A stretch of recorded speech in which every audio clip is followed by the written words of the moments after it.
Eu falo hoje com o pesquisador da Embrapa Meio Ambiente, o Bernardo Raufeld Vieira. A gente vai falar sobre as principais doenças da macadâmia no Brasil e também um panorama geral do cultivo aqui. Muito obrigado, viu, pela sua presença. Seja bem-vindo ao Dia a Dia Rural. Bom dia, João. Muito obrigado pelo convite e saudações aos espectadores. A gente que agradece. Eu já queria começar a nossa conversa assim, pedindo para você trazer qual que é a posição do Brasil quando a gente fala do mercado da macadâmia mundial.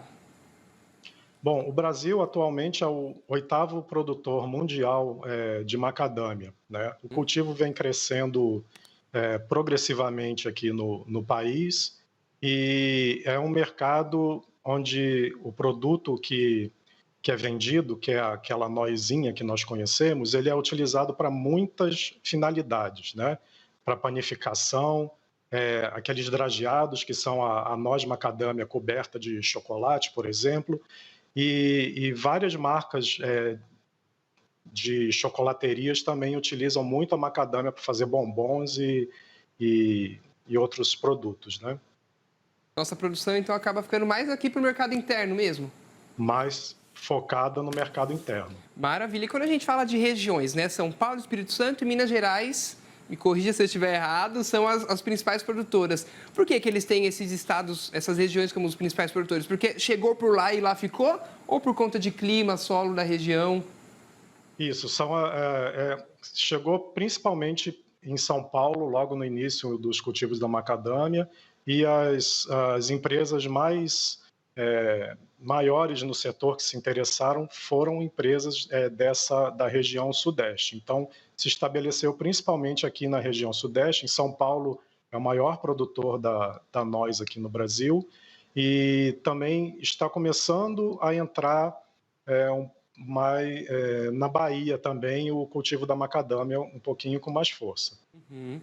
Quando você fala que foram regiões em que a macadâmia chegou, mais ou menos a gente fala de que época que a macadâmia começa a chegar no Brasil e se tornar atraente de modo a ser um cultivo comercial? Ela foi trazida ainda na década de 1931, mais ou menos, começaram a trazer macadâmia para o Brasil, Uhum, mas comercialmente ela se estabeleceu na década de 70 e 80. De uhum. 76 a 1980 que começaram realmente os primeiros cultivos comerciais da cultura. E aí, hoje em dia, a variedade que é mais produzida aqui é a macadâmia integrifolia, é isso? Que ela é Exatamente. mais bonita, né? Tem uma qualidade melhor. Isso, é a mais produtiva, né? A macadâmia é uma planta originária da Austrália, Uhum. não é nativa daqui, né? E essa espécie é a que é mais plantada aqui.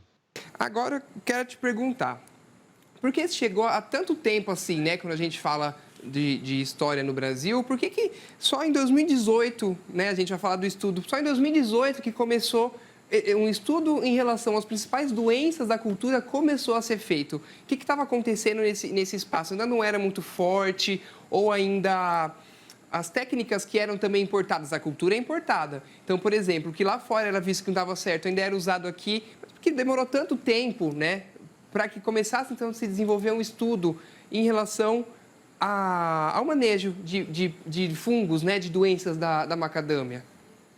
Com o aumento dos plantios da cultura, se espera que os problemas também comecem a aumentar, Uhum. né? Então, houve uma procura da empresa Queen Nut aqui em São Paulo, que é o maior produtor de macadâmia que nós temos aqui na região, para fazer alguns esclarecimentos, estudos das doenças que estavam ocorrendo, para Uhum. que eles pudessem corrigir e ter uma maior eficiência no controle dessas doenças. E para isso a gente precisava saber quais as doenças que ocorrem de fato na cultura e que afetam esses grandes plantios. Muito do que era achado que ocorria eram doenças que ocorrem lá no centro de origem, na Austrália, né? E no final do estudo, nós verificamos que as principais doenças que nós temos aqui são doenças que ocorrem lá, mas não são as principais doenças que são de ocorrência de lá. Então, havia uma confusão de quais métodos eles tinham que utilizar para controlar essas doenças, já que eles não sabiam direito quais as doenças que estavam ocorrendo. E quando a gente fala nessa questão de saber exatamente as doenças que estavam ocorrendo e a forma de combater é muito importante, porque a macadâmia é um mercado, é uma noz, né, que tem muito valor agregado. Então é essencial que o produtor consiga tirar o máximo possível de proveito, porque o investimento que ele faz ali na hora de plantar é o investimento que ele precisa receber na hora que ele vai vender. Exatamente. E a principal doença que ocorre, já que você tocou nesse assunto, a principal doença que ocorre é nas flores, né? E se você tem uma doença muito severa em flores, a flor é quem dá origem ao fruto. Se você tem muita perda de flores, ocasionalmente, né, você tem também a redução do número de frutos por cacho. Tá? Então, esclarecer exatamente quem era a doença, principalmente essa que ataca as flores, foi essencial. Exatamente essa foto que vocês estão vendo é um fungo que ocorre nas flores, esse fungo coloniza as flores, é, causa uma seca dessas flores e elas simplesmente caem no chão, ou seja, uma flor que não vai dar um fruto, fazendo com que, então, a produção seja reduzida em relação ao potencial que deveria ter a planta. Essa que a gente viu agora é a queima, né? A queima dos racemos. Queima dos racemos, isso, exatamente. É a principal doença da cultura. E aí, quando a gente, então, vamos supor assim, o produtor está assistindo a gente, identificou essa doença aqui na plantação.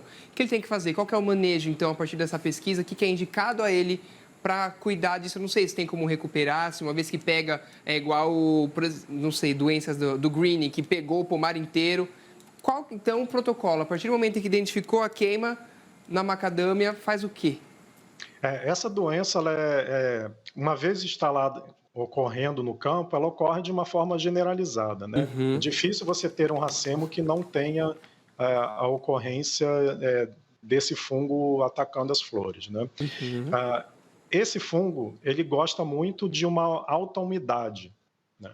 Então, manter a copa com um bom regime de poda é uma medida que ajuda bastante, uma vez que reduz a umidade relativa e aquele molhamento depois de uma chuva ajuda a secar as folhas e as flores logo depois que a chuva termina, né? Uhum. Então, ajuda a desfavorecer a ocorrência dessa doença e o progresso dela, ok? Outra coisa também que acontece é que essas flores, uma vez atacadas, vocês viram que ela fica com uma cor verde-oliva, coberta por como se fosse um veludo verde-oliva acinzentado, e elas caem no chão. Aquilo ali, tudo é a estrutura do fungo que causa essa doença. Uma vez no chão, o vento leva ele de volta, esses esporos, para as flores que ainda estão sadias. Então, reduzir a quantidade de flores caídas no chão também ajuda, né? Se puder, o produtor podendo recolher o excesso de flores que está caído no chão, ajuda também a diminuir a fonte de inóculo que vai infectar novas flores. Aumentar também a velocidade de decomposição desses restos de cultura também ajudam. Maravilha. Então, são aquela pelugenzinha, né, que a gente viu na imagem anterior que o senhor comentou. Exatamente, esse é o fungo que vem a causar a doença. Maravilha. Um outro também que foi detectado como uma das doenças que mais impactam ainda é a podridão do tronco, né? Isso, é causada por um fungo Lasodiplodia pseudotheobroma, que é bastante comum em diversas culturas, ele ataca muitas culturas agrícolas, né? E ele é caracterizado exatamente por esse tipo de sintoma. Ele dá um cancro, que são rachaduras no caule, seja em mudas ou em plantas já adultas, e depois que essa doença vai se desenvolvendo, às vezes ocorre essa exudação dessa gominha, né, que é um sinal de que o fungo está presente nessa planta. Vocês podem perceber na foto da direita, onde tem uma árvore já adulta, que existem um escurecimento exatamente nos pontos de poda. Isso é um indicativo de que esse fungo penetra principalmente por ferimentos. Então, uma prática bastante útil para reduzir os danos a infecção por esse fungo é não causar ferimento na planta. Uma vez feito a poda, vai causar um ferimento, o recomendável é que a planta, esse ferimento seja pincelado com uma pastinha de um fungicida, seja uma cauda bordaleza, algum fungicida recomendável para ela, para que o fungo não consiga causar infecção nessa planta. É um fungo também que é bastante conhecido por atacar plantas em estado de estresse. Manter a planta bem hidratada e bem nutrida também é uma medida, são medidas que ajudam a combater essa doença. Esse aqui, quando a gente fala em especial, também a gente viu a imagem ali de uma planta já maior, né? Mas se ele atacar uma planta jovem também, tem risco até de perder completamente a planta, né? De morte da planta ali, nem conseguia chegar a se desenvolver. Isso, existem casos que nós verificamos em Minas Gerais que haviam sido plantadas mudas de macadâmia em campo e a linha inteira de mudas morreu exatamente pelo ataque dessa doença, né? Quando ela ataca a planta muito jovem, o caule ainda está bem fininho, a chance do fungo necrosar o caule todinho e estrangular ele e matar a planta aumenta. Ok. Essas foram as duas principais, né, que a pesquisa mapeou. Só que ainda tem mais outras duas também que a gente vai chamar a atenção aqui. A primeira é a antracnose em frutos, né? Na macadâmia também, a gente também tem imagem aqui para o pessoal ver e reconhecer como ela se parece. E os sintomas são justamente esses, né? Manchas que aparecem ali no fruto da macadâmia. Uhum. Essa doença causada pelo coletótrico, que também é um fungo que ataca diversas culturas agrícolas, e se percebe que ele forma como se fosse um desenho, vários anéisinhos na casca do fruto, né? E uma vez esse fruto atacado, ele apodrece e fica imprestável para comercialização. É uma doença que nós verificamos a ocorrência, mas ela ocorreu esporadicamente, ok? Então, o recomendável nessa situação é que seja monitorado o cultivo e sempre que se verificar frutos atacados com esse padrão de desenhos na casca, corta esses frutos, elimina da área para que esse problema não aumente. E a propagação dela é rápida? Ou assim, se a gente... Porque, por exemplo, esse fruto, ao meu ver, né, que eu sou leigo no assunto, mas olhando, aparentemente ele já está bem tomado pela doença. Então, nesse ponto, se eu tirei, eu vou evitar que passe para os outros ou chegou nesse ponto já não adianta mais? Tem que ser um estágio antes da infecção da doença para evitar que passe para os demais frutos ali do ramo.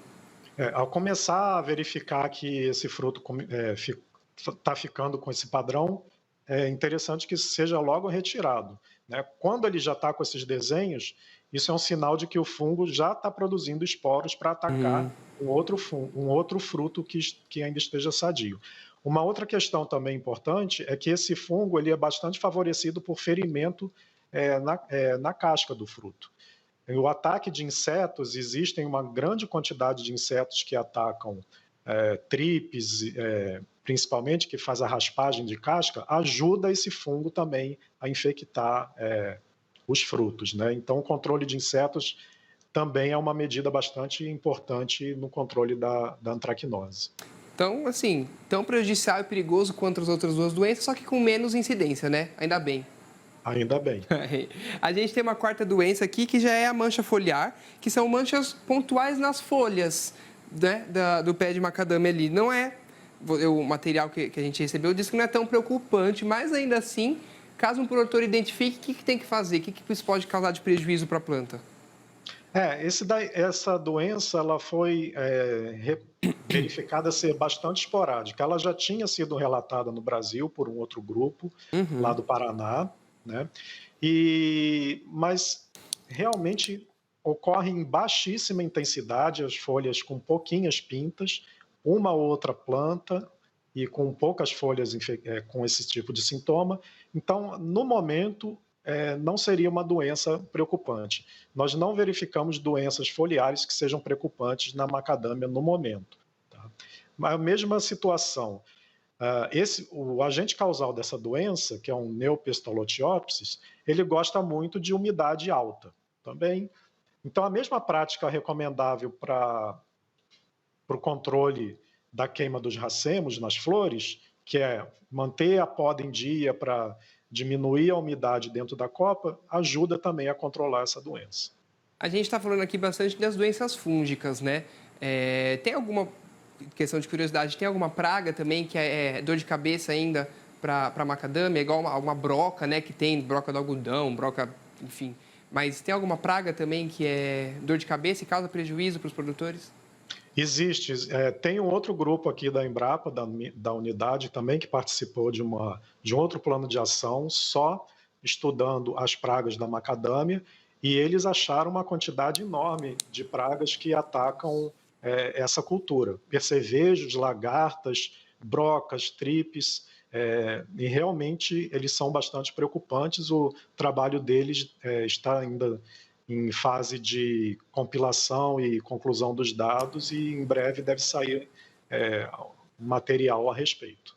O importante, então, a partir de agora, temos a pesquisa, né? Foi de 2018 até agora, tudo que foi acumulado, tudo que foi descoberto mesmo e observado. O importante é, agora que sabe os fungos, como eles se manifestam no Brasil, tem como atacar certo ali tem como descobrir o que vai atacar certamente o fungo para ser mais efetivo no combate, né? Quando a gente fala de uma cultura que é típica de outro país, seja da Austrália, ela também se adaptou bem na África, né, se eu não me engano, mas assim, lá é uma coisa, o clima lá é outro, a umidade do ar lá é outra, a realidade é outra. Então, a importância da pesquisa entra aqui. Agora, como que a gente age no Brasil? Né? Todas essas recomendações graças à pesquisa que vocês conseguiram desenvolver. Isso, exatamente. Tem um material que nós disponibilizamos aqui na Embrapa que ajuda o produtor, aos interessados, a reconhecerem essas doenças, e tem também recomendações bastante práticas que podem ser adotadas para diminuir as perdas causadas por cada uma dessas doenças que nós comentamos, né? A cultura da macadâmia é uma cultura que tem suporte fitossanitário insuficiente, ou seja, ela não tem muitos recursos de produtos químicos que possam ajudar ao controle dessa doença. Então, principalmente, nós devemos focar nas práticas de manejo que foram comentadas e que está nesse material para reduzir as perdas que essas doenças podem causar. É o que se sabe até agora que funciona, né? Bernardo, você bem comentou do material, a gente separou aqui para o pessoal ver um passo a passo, né, de quem quer acessar esse material. Então, a gente vai colocar aqui no nosso telão, entra no site, né, da Embrapa, aí vão ter, o pessoal está vendo já, ó, vão ter as telas aqui no site da Embrapa. Ali na aba, a gente vai em publicações, né? Clicando em publicações, a gente vai poder, então, pesquisar no buscador identificação e recomendações de manejo de doença da macadâmia. A partir daí, a gente encontra esse material, encontra a pesquisa e aí o pessoal fica bem informado. Essa pesquisa aqui, né? Fica bem informado do que precisa ser feito e como colaborar, porque também não adianta nada vocês pesquisarem, e o pessoal no campo não colocar em prática, né? Precisa ter essa força conjunta. Já é tão difícil. Com quem que eu conversei? Eu acho que eu conversei com o pessoal da EPAMIG, eles estavam pesquisando sobre piscicultura. E aí já estavam falando como já é tão difícil conseguir apoio para as pesquisas, conseguir parceria para as pesquisas. Então, uma vez que consegue e desenvolve, colocar em prática e ter o apoio de quem está no campo é fundamental, né? Exatamente. Cientificamente, nós fizemos a publicação científica em artigo publicado, que é uma linguagem bem ruim para um produtor e uma pessoa que vai usar a informação ler. E exatamente essa circular técnica foi elaborada com uma linguagem mais acessível e bem simplificada, exatamente para atingir o público, o usuário final da tecnologia. Maravilha. Então, só assim, acho que também se o pessoal jogar no Google, né? Identificação e recomendações de manejo de doenças da macadâmia, Embrapa Meio Ambiente, acho que deve encontrar também a publicação, né? Deve encontrar também. O importante é o pessoal trabalhar junto. Tem só mais algumas perguntinhas, aproveitar o seu conhecimento aqui com a gente. Então, agora, como fica o setor de pesquisa ainda? Quais são, além dessa outra, você bem já comentou, o pessoal ainda desenvolve um braço na pesquisa das pragas, mas como avançam as outras pesquisas para o setor? Porque é um setor muito promissor, né? É um setor que tem uma cultura que tem um valor agregado muito grande. Então, o que falta ainda? Quais são as outras dores do setor? O que ainda precisa receber atenção? E como fica a pesquisa daqui para frente? A pesquisa, nesse aspecto, nós estamos com Eu estou orientado na Unesp Botucatu, que está trabalhando com o controle biológico dessas doenças, né? Uhum. A seleção de agentes de controle biológico, exatamente para que nós não precisemos ficar utilizando produtos químicos e possamos, então, trabalhar juntos com os interessados para controlar essas doenças de uma forma mais amigável e ecologicamente correta também. Maravilha. E aí, quando a gente fala, então, quando a gente quer conhecimento, de novo, buscar informação, fica o site, então, da Embrapa Meio Ambiente, né? Sugestão para o pessoal, tanto quem tiver interesse ou até nas pesquisas, mas também ajudar vocês, né? O site da Embrapa a gente coloca até aqui embaixo, porque é sempre bem-vindo o apoio e o fomento à pesquisa no nosso país, né?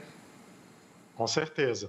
Eu agradeço e estamos abertos para eventuais colaborações. A gente que agradece. Eu desejo, então, um bom dia, bom trabalho por aí, tá? Que vocês continuem, então, com força e qualquer atualização a gente está aqui à disposição. Bom dia. Muito obrigado.